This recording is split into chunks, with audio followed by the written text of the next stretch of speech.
Hey, Magic Weaver. Welcome back to the Weaving Magic podcast. I'm your host, Alyssa Lilly. And I'm Tara Webb. I feel like that was my most official intro. It felt very, very It official. did. Felt very calm and just, More put together than I feel yeah, today, but that's in okay. very embodied energy, I guess. Yeah, I'm feeling Mm-hmm. it today, I think. Mm-hmm. Um, yeah, and we're excited to kind of dive into ancient communication. So this is going to be a two-part series. The first one being about sigils, just because it's Such a big fun. topic. Yeah, and it's something that I feel like even kids can do and do in a sense of just creating things. And even though the actual word sigil is more from the medieval times and that's what they originally intended it to be, I believe that sigils were created before we actually had our alphabet because we needed something in a way to communicate, something to this is my home, this is my spot, this is what I intend this to be. Um, and really, a sigil is just imbued with intention, and that's what that is to me, basically. hmm Well, and I also feel like sigils are so much more than writing something like letters in an alphabet. It's so much more symbolic. It's hard to put words to. I almost feel like if you're putting intention to an item to remind you of something, of your manifestation, of your intention, of a memory, that in and of itself becomes a sigil. I don't know. Hmm. Like when we light our candles, my intention for this candle that I have lit is for when I do podcast recording. And in a way, that's my sigil reminder to stand in my power and trust my truth as I speak and those kinds of things. Yeah, a sigil is literally a magical symbol of intent. Like that is the Mm-hmm. definition. So it's not just putting words together or Yeah, I've seen so letters many things together. where they're like you write out your Yeah. intention and then you mark out the vowels and then you put Hmm. and that's great if that works for you. And I think you can make some really cool And symbols I that way. kind of wonder if that's more of going down the Wiccan path. And Yeah. so when you look into being a witch and owning that title, a lot of people immediately put you in the Wiccan path, which is almost like a religion, but not in a sense too, because there are guidelines in some ways of how to follow things, and it's meant for those who are witches to have a home in a sense, right? And so Mhm. I feel like with that, there are definitely restrictions on what they recommend. And that's probably one of those, one of them is, being careful on connecting with the dead and stuff like that.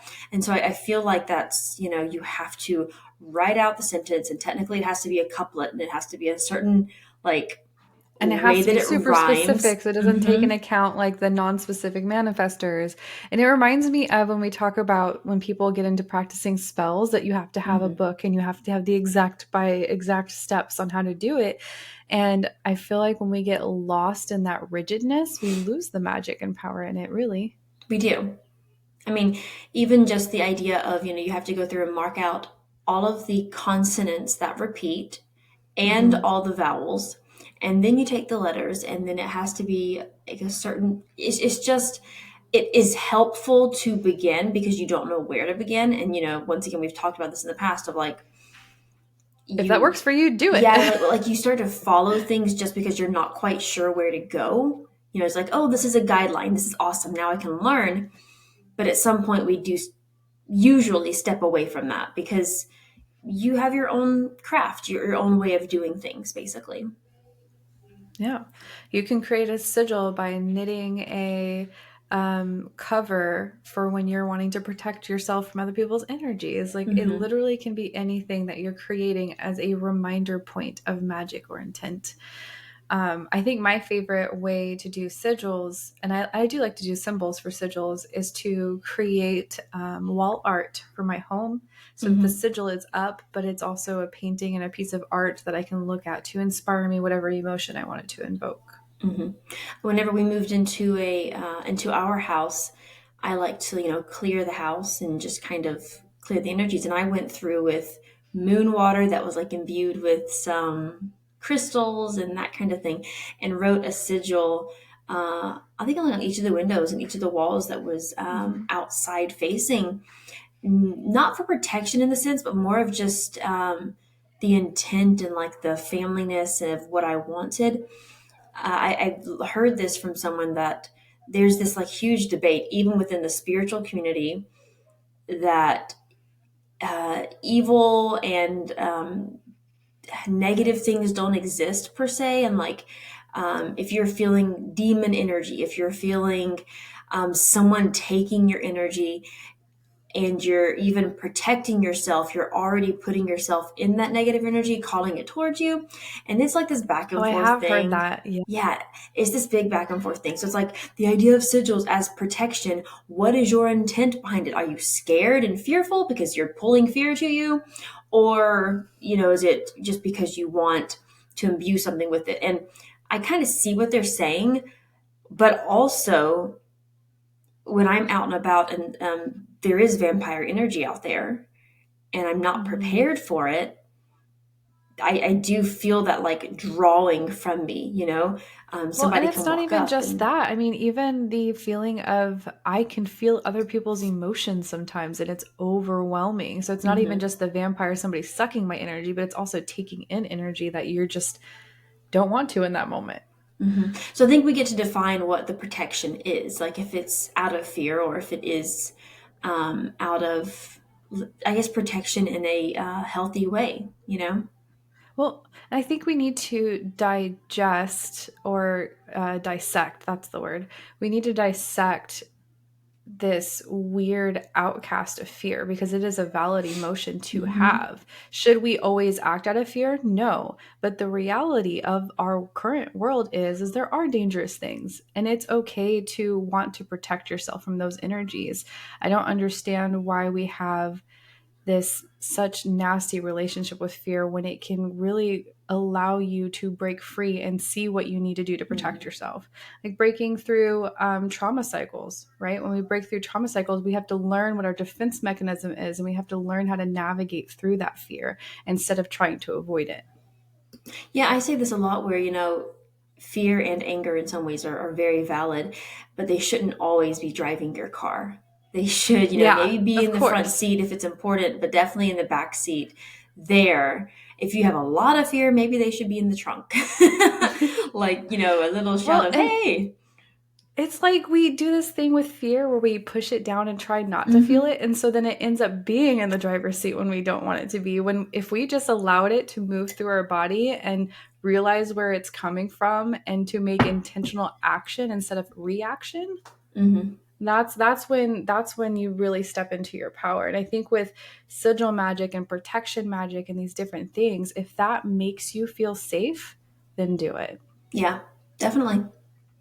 And so we've already mentioned a few ways. Alyssa saying that they like to put it on a wall art, and I could even see like just a blank canvas. You have it. So whenever you go like to those sip, have you been to this one? A sip and paint place.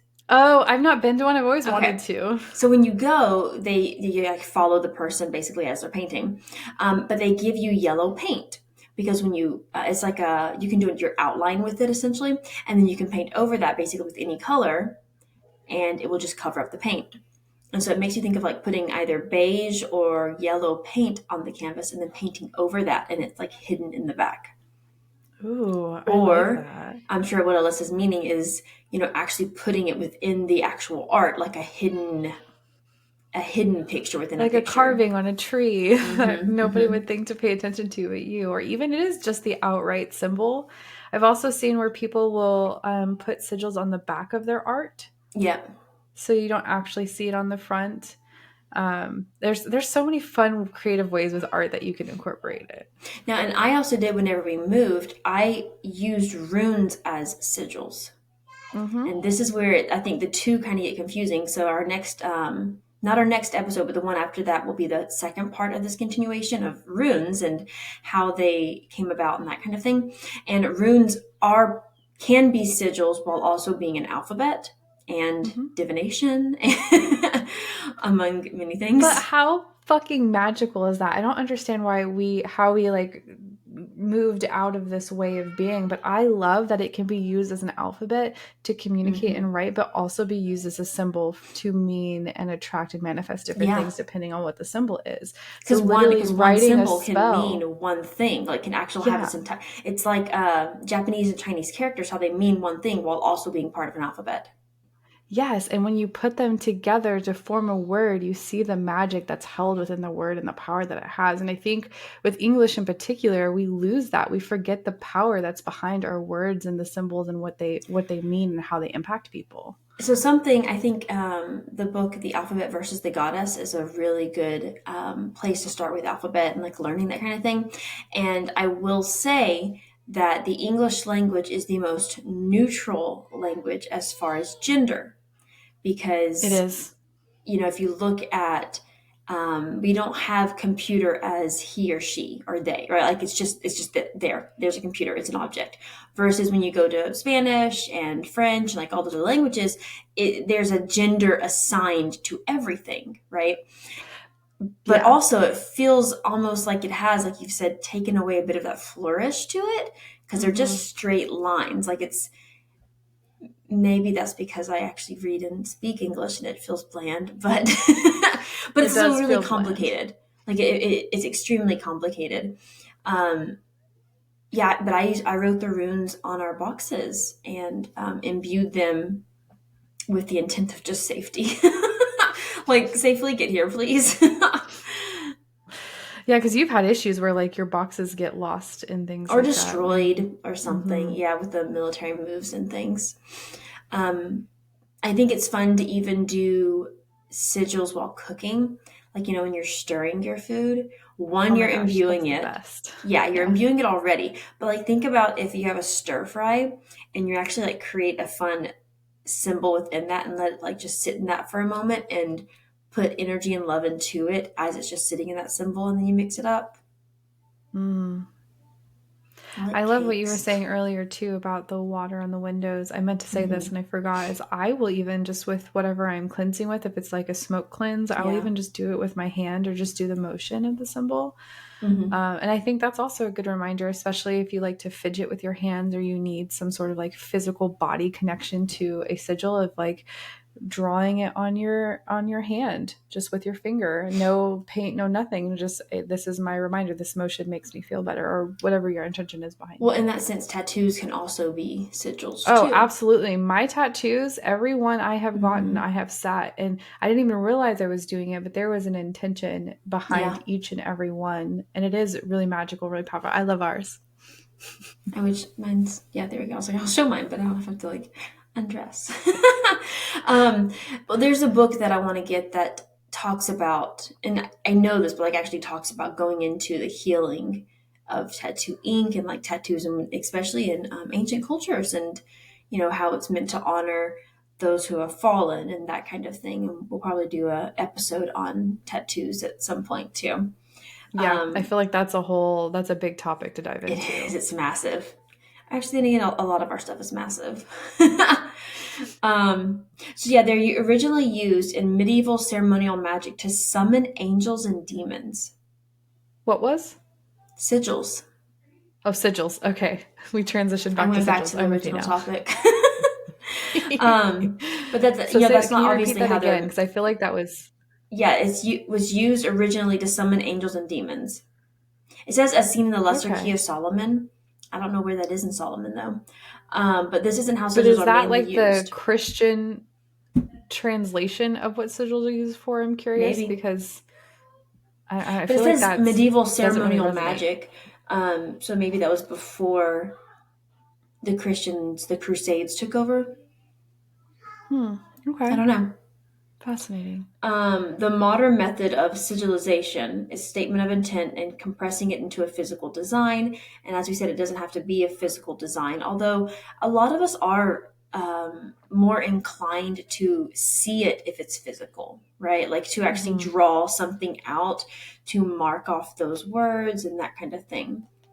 Um, and it's a part of chaos magic, which I didn't realize.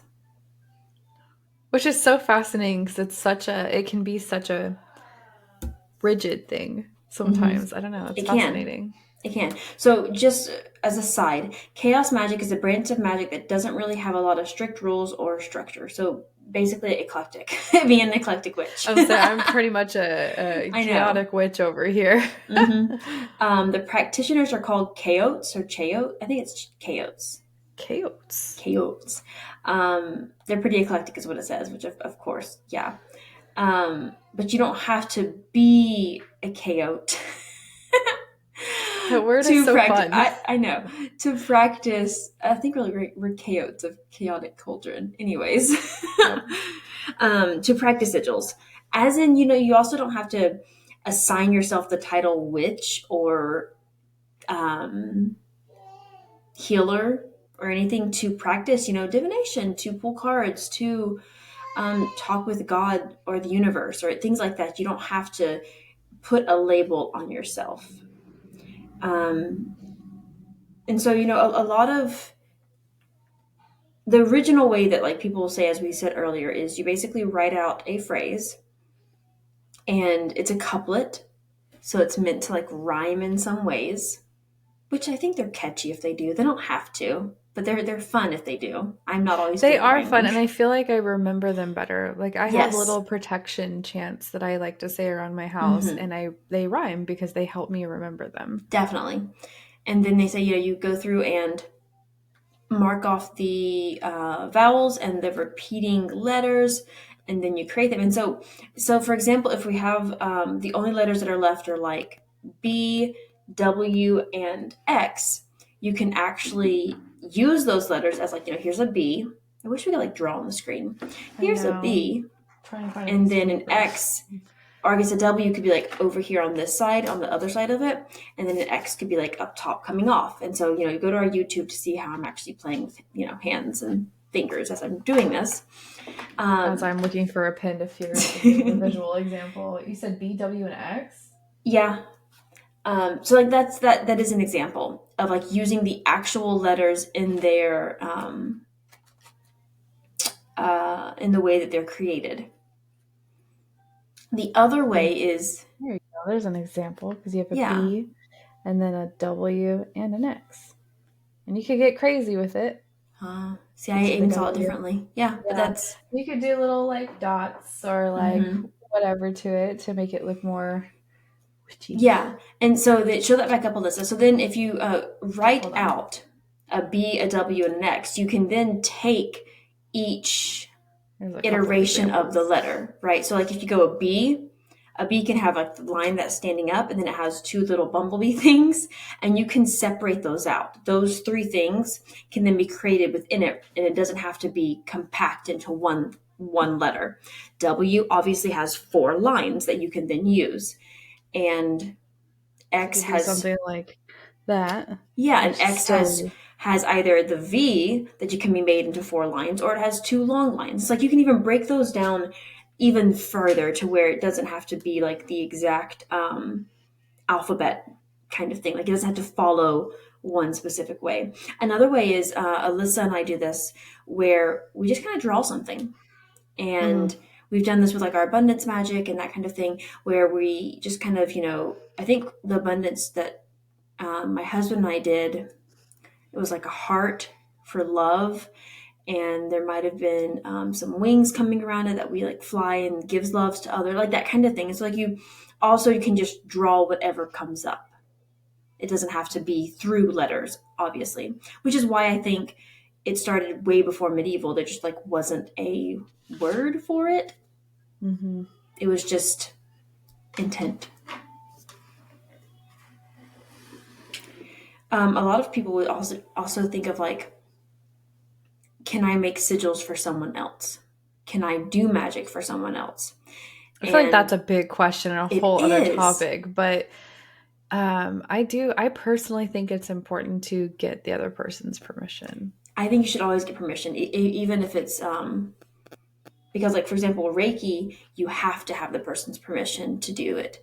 Mm-hmm. And so for sigil, you could definitely do, hey, I want to create this for you. But the main thing is around intent, once again, because it makes you think of like doing love spells or doing revenge spells and like that kind of thing. and you're taking away someone's free will, Mm-hmm. Well, and which also with sigil magic, I feel like the person who the magic is for needs to be the person using the sigil, in my mm-hmm, personal opinion, because we shouldn't really be influencing or fucking with other people. Like, I mean, yeah, I do sigils to protect my family, of course, but I know that they're all okay with it and want to be protected, you know? mm-hmm. Yeah, I mean, I even ask my boys before doing Reiki on them, and I ask my sometimes cat. my second one will be like, "No, mom, I don't want you to." I'm like, "It will help, but okay," and I won't. Like, I will honor that because that's a huge part of giving. I mean, it kind of goes back to something that a lot of people who are in the spiritual practice tend to get frustrated about when it comes to, well, I'm praying for you and I'm doing this and I'm going to pray that you come back to God. I'm going to pray that you do this. And That's such an invasion. it is. And I understand the reason they do it because it's well intended. Once again, the intention, but you're also taking away someone's free will, which even, the God in Christianity, the God um, in Islam and many other cultures, they don't take away free will. It's still a Mm-hmm. choice. So saying, I'm praying for this, you're praying for that person's outcome, praying that they basically follow what you want them to do. So with sigils, it's the same thing of, I'm going to put this here and this is going to, on my parents' house, that, if anybody comes in, they have to be this, this, and this. And if the person doesn't want that, then it's also affecting their energy. Mm. And I think that has a lot to like we get to unwrite that story. We're so used to just hearing Christianity in particular, no hate, but just we hear it a lot. I'll pray for you. I'll pray for you. I'll pray for you. Mm-hmm. And there's no consent happening in that conversation. And so I feel like we have it in our mind almost this martyr mentality of like we need to set this protection for someone else because we know better. I don't even think we realize that's what we're doing half the time, but it is. And if somebody wants their own protection or healing, that's something they need to seek for themselves. And if Mm-hmm. they invite you into that container, I think that's beautiful. If you want to offer that in that container, I think that's beautiful. But the force is where I Yes. I just don't get comfortable. I'm not comfortable with it. And it makes me think of whenever sometimes I do the sending light and love or, Mm, well wishes and that kind of thing. And while that's also well intended, it's some people don't want your wishes. They don't want your light. They don't want your love. Um, which I like the phrase, have the day you deserve. I like that one a lot. I've been using that a lot recently. Because it's also, because it's similar to like, people saying God bless you and that kind of thing. And so for a sigil, um, yeah, I feel like I'm beating a plant to the ground at the moment about it, but it just feels so strong. You're I don't want to beating say a plant to the ground. I don't want to say beating a dead horse because when Ugh. you read the Goddess versus the Alphabet, um, they talk about, no, it's the Goddess versus the Alphabet. There's another one, another book that I read that's like talks about the reason war is because we eat meat. We have war. It's very fascinating. Okay. Not that I agree entirely with like all of it, but it is a fascinating because it goes through history on how because of wars we is because we kill meat and that kind of thing, and part of that is having to do with like even put it in our word play of you're beating a dead horse kind of thing.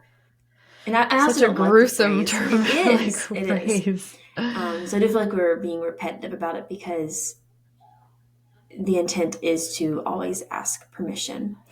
Yeah. Um, one thing you can do that's fun is do like a sigil.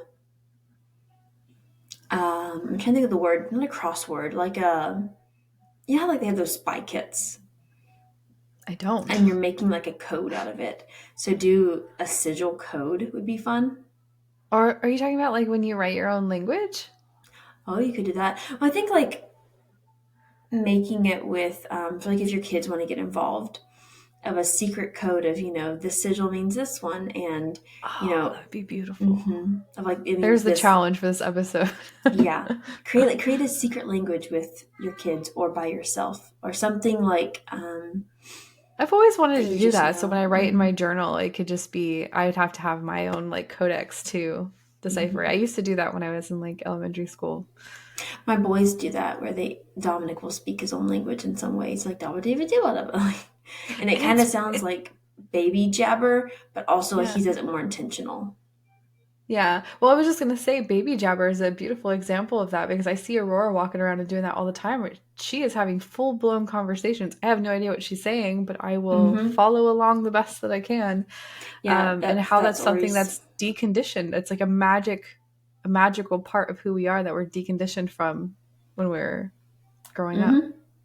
And there's a lot coming on now of a speech therapist saying of like how you should um, mimic what they say basically, so they are able to like communicate more and that kind of thing. Hmm. I just mimic back her language. Yeah, which is what speech therapists say you should do. Oh, I feel like when I've been with speech therapists, they always tell me to repeat the word we think they're trying to say. Oh no, I've seen these videos recently that's like, you see a little baby going da da da da da, and it's like the parent going da da da da, like right after they're with them, so they hear the mimicking of like how sounds will sound and And that they're kind of more thing. encouraged to mimic when you do talk. Ah, I love Mm-hmm. that. Mm-hmm. Something else I learned or I was looking into is if you have to use your own language, your first language to do it, and you don't. Do what?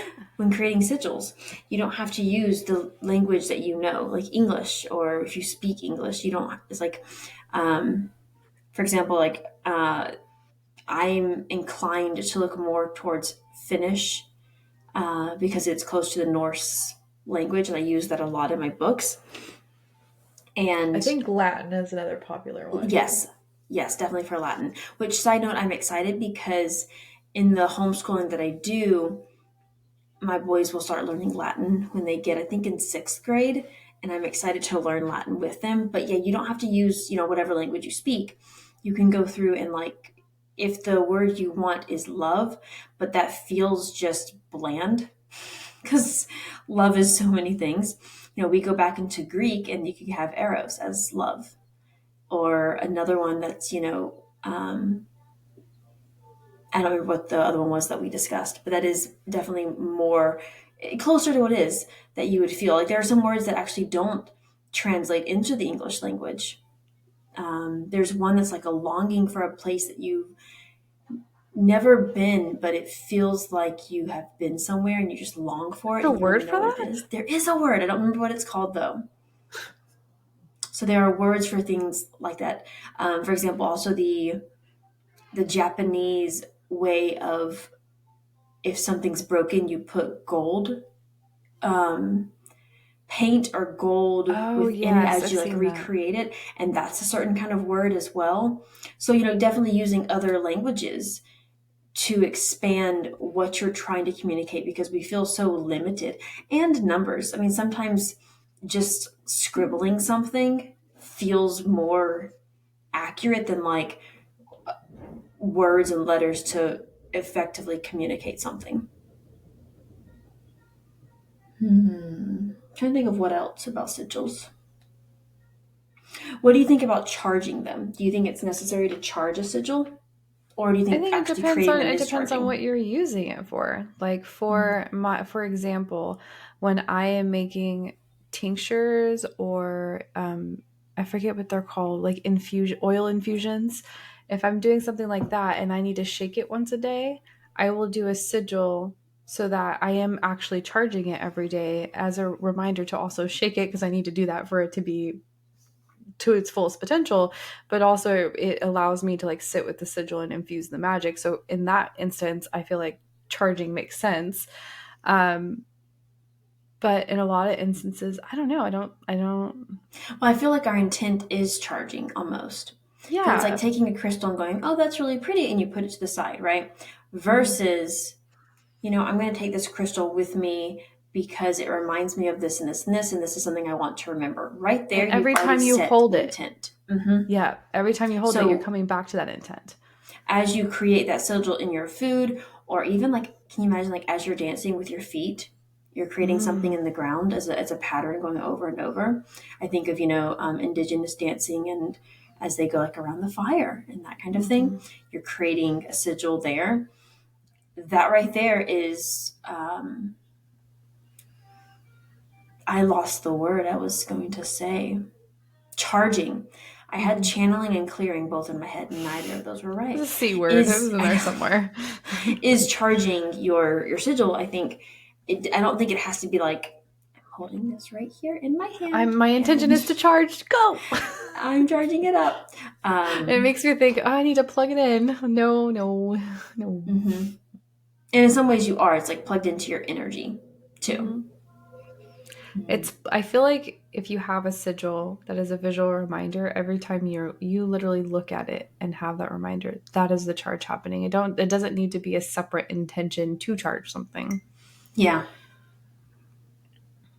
Unless you want to feel more connected to it, like Alyssa said, to shake up a tincture or something like that.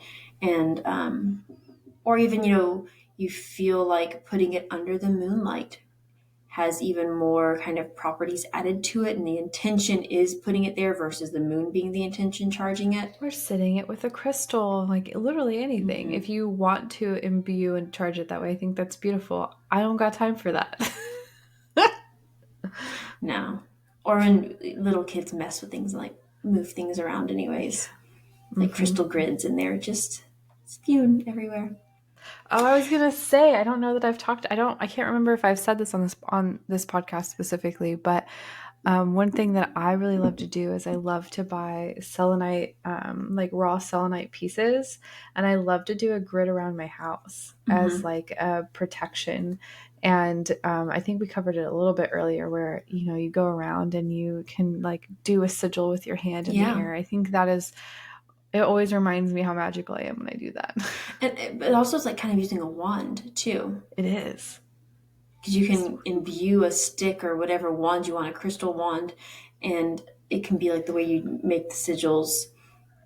It's even more magical because you feel more magical. Not because you have the object, but because you feel like, I'm a witch, or I am creating literal magic as I can see this kind of thing in front of you. So yeah, our challenge for this week is to create a little code, a little phrase for yourself, just to kind of tap back into your fun. And if you have kids, then letting them create something, and you can like paint it on your door with water or something fun like that with them. This concludes another episode of our Weaving Magic podcast. We release one episode a week, so be sure to subscribe to catch the latest episode as soon as it releases. You can find us on Instagram at Weaving Magick Podcast. That's Weaving Magick, Magick Podcast. We would also love it if you could leave us a review. If you do, make sure to email us your review so we can send you a thank you gift. Thank you so much for joining us, and don't forget to find a way to weave magic into your daily life.